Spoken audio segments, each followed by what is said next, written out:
নমস্কার, কেমন আছেন সকলে? আমি আমার ইউটিউব চ্যানেল অল বেঙ্গল রান্নাঘরে স্বাগত।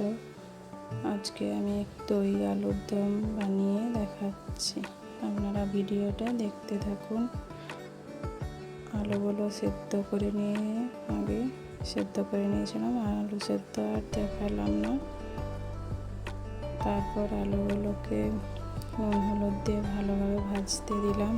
ততক্ষণে আমি দইয়ের পেস্টটা রেডি করে নেব। দই, তার মধ্যে হলুদ গুঁড়ো, জিরে ধনের গুঁড়ো, লঙ্কার গুঁড়ো দিয়ে ভালো করে দইটাকে মিক্সিং করে নেব।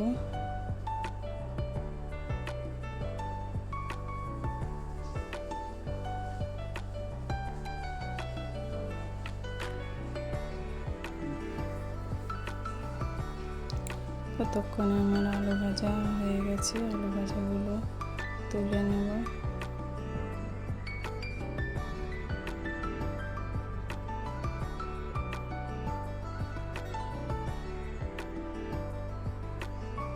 কড়াইয়ে আবার তেল দিয়ে প্রথমে এলাচ, লবঙ্গ আর শুকনো লঙ্কা ফোড়নে দিলাম, একটু কারি পাতা দিলাম আর গোটা জিরা ফোড়নে দিলাম। তারপর কুচানো পেঁয়াজগুলো দিয়ে দিলাম। ভালোভাবে পেঁয়াজগুলো নাড়াচাড়া করে অল্প নুন দিয়ে দিলাম যাতে তাড়াতাড়ি পেঁয়াজটা নরম হয়ে যায়।